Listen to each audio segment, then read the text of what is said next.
béggee naa leen maa ngi leen di ziar yéen ñëpp tey nag Alex ak Inew lañ leen indil vidéo bi nag ñi ngi ko jëlee fii ci xalaat TV ñu dem diglu ji ko te ñëwaat. tey nag dañuy wax ci benn bande defkatu ñaawteef yi nga xamante nii lëmbe woon nañ Sénégal trop ci ay at ci ginnaaw muy Alioune Badara Samb ñu koy woowee Inew ak yi nga xamante nii mooy Alassane Sy ñu gën ko xam ci turu Alex. prétexte vidéo bi nag mooy que ki ñu mujjee lim muy Alassane Sy ñu gën ko xam ci turu Alex dafa bokk ci 709 détenus yoo xamante ni président Macky Sall daf leen gracier lu yàggul dara. avant moom aussi am na yeneen membre seen gang bi yoo xamante ni jot nañ leen libéré lan la ñu doon après lan lañ defoon ci ginnaaw ba ñu tegoon seen kaw ay daan yu métti biñ leen waree àtte yan kilifa ci biir réew mi lañ tuddoon ci mbir mi rawatina ay agent pénitentiaire parce que seen gang bi surtout Inew dafa amoon habitude di rëcc ci kaso te loolu lépp mi ngi ko doon def en complicité ak ay kilifa yoo xamante nii ñoom leen dénkoon mbir moomee loolu lépp daan ci ñëw ci vidéo bi nga xamante nii li ko tax a jóg mooy xamal ñi nga xamante nii dégg rek la ñu am ci tur yooyee ñooy ñan waaye tamit sensibiliser sénégalais yi rawatina jeunes yi nga xamante nii ñi ngi jéem a dugg wala ñi ngi nekk ci banditisme ñu xam que ni amul mucc parce que la plupart ñi nga xamante nii cité nañ leen nekkoon ay bande yu mag yàq nañ seen àdduna ñeneen ñi ci des ñu ci mel ni Inew ñàkk nañ seen bakkan ci ay conditions yu difficile.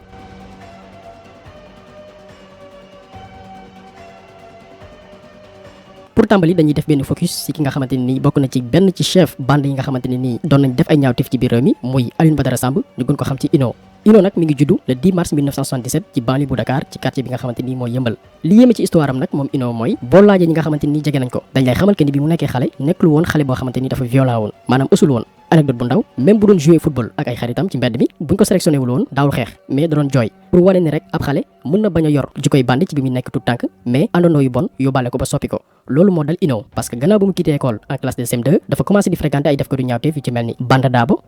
boobu noonu bokkoon ci bandi yi gënoon mag ci réew mi moom ak Ahmed Diop ak ku ñu woy Mamadou Makhtar Sow ak Talibouya Koyaté ñoo xamante ni nii daanaka ñoo magoon Inew ci ay at magee nañ ko entre 5 jàpp 20 ans ñooñu ñoo ko initié ci li nga xamante ni mooy wàllu banditisme mu nekkoon bande bu sonaloon trop banlieue bi parce que daan nañ fa amal ay agression waaye itam ay cambriolage.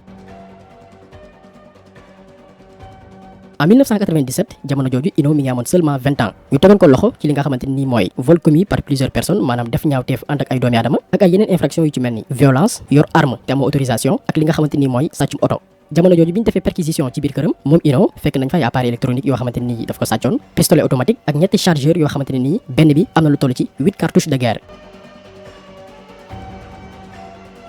ci même année bi en 1997 Inew rëcc kaso bi mu rëccee nag mu def voyage dem Belgique mais malheureusement pour moom dañ ko rapatrier Sénégal ci même année bi muy décembre 1997 bi mu yegsee nag Inew duggaat ci li nga xamante ni mooy wàllum banditisme moom ak groupe am continuer di def ay cambriolage ak ay yeneen ñaawteef ba ñu arrêté waat ko en 1998. biñ ko nag tëjee kaso biir chambre 16 Inew xamante fa ak yeneen bande yoo xamante ni ñoom it dañ leen teg loxo foofee ci kaso bi la taxawalaatee beneen groupe boo xamante ni nii ki ko composé mooy Moussa Dioum Abdou Konté Pape Ndiaye ak kii di Alassane Sy ñu gën ko xam ci turu Alex. dañuy des ci moom Alex bi nga xamante ni nii magee woon na Inew lu toll ci ñeenti at jamono jooju amoon na soxna am benn doom mais particularité Alex mooy spécialiste la ci li nga xamante ni mooy wàllum oto maanaam mun na ibbi bépp xeetu oto jëli na ci biir wala mu jël ko yóbbu lu ko may loolu nag mooy papa mécanicien la woon ci garage bi la jàngee loolu lépp dem ba maîtriser bépp marque oto bu mën di doon. léegi nag moom Alex comme ni ñu ko waxee sànq ak Inew ak Moussa Dioum ak Abdou Konté ak ki ñuy woowee Pape Ndiaye formé benn groupe boo xamante ni bokk na ci gang yi gënoon am doole ci jamono jooju noonu. bi ñu créé seen gang boobu nag ñu tàmbali di def ay série de cambriolage di attaquer yenn zones yi nga xamante ni mën nañ ci cité Grand Yoff Ngor Thiès Saint-Louis def fa ay ñaawteef yu baree bari jël fa itam alal ju takkoo takku. beneen mbir bi ñuy def bi gën a graaw mooy dañu defoon braquage ci benn magasin d'armes bu nekk camp militaire bu Thiaroye ñu jël fa ñetti pistolet automatique ak ay chargeur pour wal leen rek fit gi bande boobu noonu amoon parce que ku dem ba dugg ci camp militaire pour jël ay armes yow am nga benn niveau boo xamante ni jéggi na dayo ci wàllum banditisme. ci même période bi Inew Alex ak ñeneen ñi ñuy àndal attaqué Wakam benn projet USAID ci seen intervention boobu noonu ñu yeew fa ñetti gardiens yi nga xamante ni ñoom monté woon foofu yóbbaale fa benn auto 4x4 benn mini-chaine beneen auto Toyota benn groupe électrogène ak benn chéquier. ñu ngi ci atu 1999 élément brigade bu Thiaroye am ay information ci ki nga xamante ni mooy Alassane Sy ñu gën ko xam ci Alex ñu localiser ko fi nga xamante ni mooy Malika jamono jooju noonu Wagan Faye moo nekkoon porte parole gendarmerie nationale mu joxe woon comme information que ni Alex mi ngi nekk ci benn auto Citroën Xara auto boo xamante ni moom Alex mi ngi ko sàccee woon ci bureau de la coopération française bu ministère de l'intérieur mais malheureusement bi ñu ko localiser Malika ba yegg si fa ak seeni élément Alex nekk fa woon dafa daw mais quand même jot nañu teg loxo ñenn ñi mi àndal ñu ràññee ci kenn muy Alioune Abadalit Samb ñu gën ko xam ci turu Inew bi nga xamante ni jamono jooju gars yi dañ ko doon wër di ko seet parce que dafa rëccoon kaso en février 1999. ci opération boobu noonu ñu amaloon Malika benn alkaati ñoom Alex dañ ko tiré bal ci tànk laataa ñuy daw ak benn 4x4 Toyota double cabine oto boobu itam ñu ngi ko sàccee ci sous préfecture bu Gandiaye.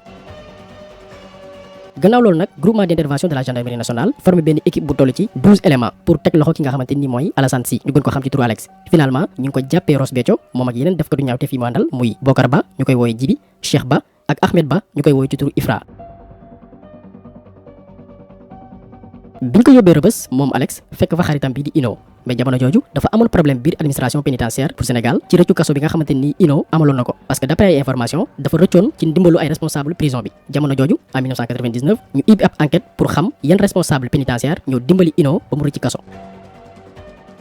ci enquête bi benn gardien ne bi Ino di rëcc kenn kese moom monté woon. léegi nag kooku noonu bi mu doon dégager bool yi nga xamante ni prisonniers yi moom la doon lekkee lañ ko attaqué itam gardien bi nga xamante ni moom monté woon ci porte principale bi.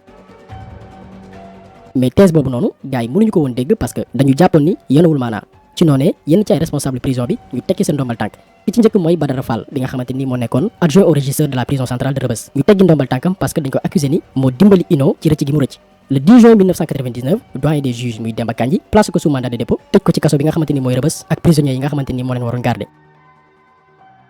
ba tey ci mois de juin 1999 Moustapha Wele moom itam nekkoon garde pénitentiaire ñu teg ci moom loxo tëj ko.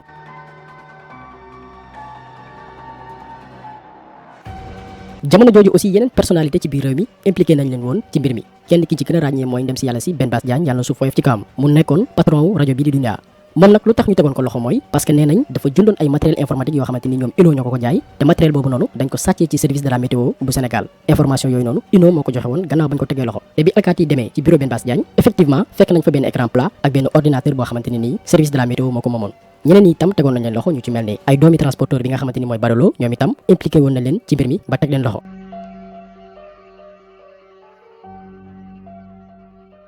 ci biir maison centrale d'arrêt et de correction bu Dakar Alex ak àndandoom yi doon seet bépp moyen pour rëcc ci li nga xamante ni mooy prison bi mais à chaque fois dañuy échouer d'ailleurs Alex tànkam mosoon na ci damm bi ñu continuer di def ay tentatives di jéem rëcc Alex moom ak yeneen juróomi détenu ñu condamné leen lu toll ci 5 ans de prison ferme waaye itam ñu fay lu toll ci 2 millions de francs CFA pour dommages et intérêts. Cheikh Talibou Ya Koyaté ak Pape Konaté ñoom ñu tëj leen lu toll ci 7 ans de prison ferme.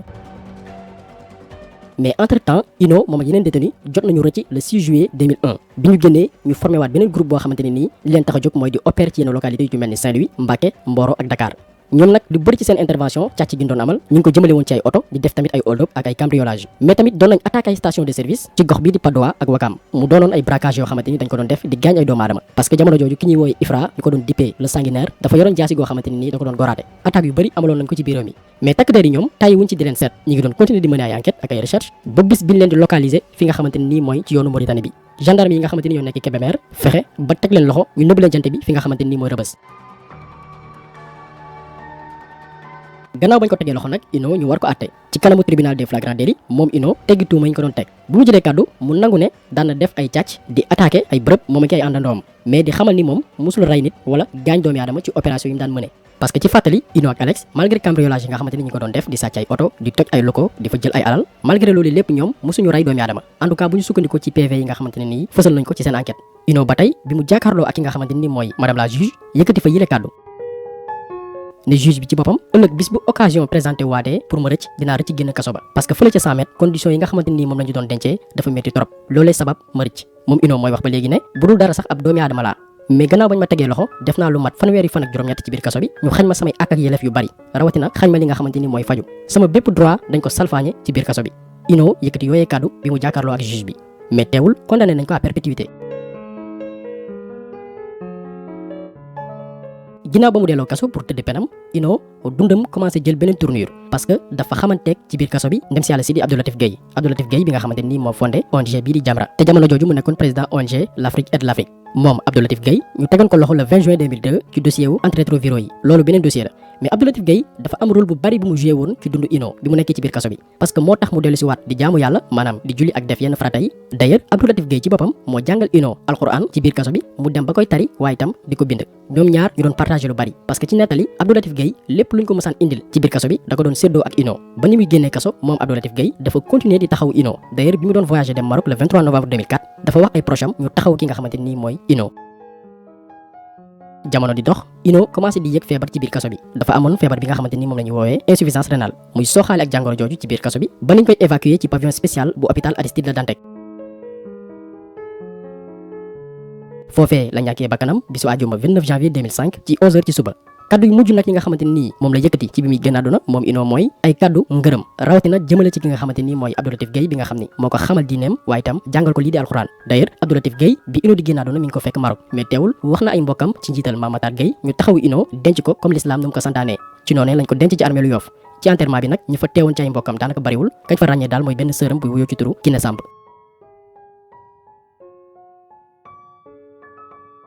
Ino génn àdduna yenn ci ay àndandoo mi des kaso ki ñu ci gën a ràññee di Alex ñu leen di toppee li nga xamante ni mooy viol collectif agression kuréelu defkatu ñaawteef ak ay braquage en série yi nga xamante ni amal nañ ko ci dëkk yu bari fii ci Sénégal. cour d'assises bu Dakar jugé waat leen le 6 octobre 2008 condamné leen ay peine yu wuute.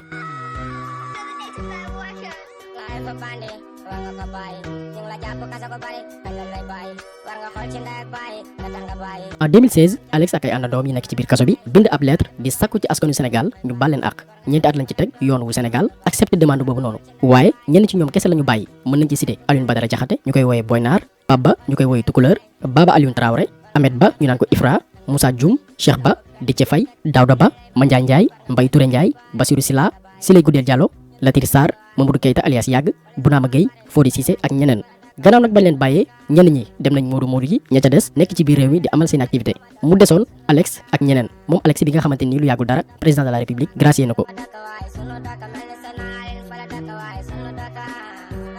donc gis ngeen parcours bande bi nga xamante ni Ino ak Alex ñoo ko jiite woon ak fi ñu mujjee ñu bari ci ñoom ñu ngi jéem a dabu li ñu weesu di rëccu li ñu defoon ci seen àdduna parce que ñu ngi jëm mag ña ca des suñu borom jël na seen bakkan parce que bu weesoo Ino am na ñeneen ñoo xamante ni ci biir kaso bi la ñu génnee àdduna ku ci mel ni Abdou Konté ñu ko daan wooyee borom Kalachnikov bi ak kii di Djibika. donc gis ngeen ni dundu bandi amul mucc leçon la pour jeunes yi rawatina ñi nga xamante ni tàmbali nañ jël yoon woo xamante ni yoon wu safanu la. donc objectif vidéo bi loolu la woon expliquer leen seen parcours ak ñoom ñëpp fi ñu mujjee te ku ci nekk war ci mën a jël leçon ku ci nekk war ci mën a jàng lu bari. donc jàngat bi tey loolu la woon ñu ngi leen di gërëm di leen jaajëfal di leen jox dig daje beneen yoon ci beneen jàngat jaa ngeen jëf.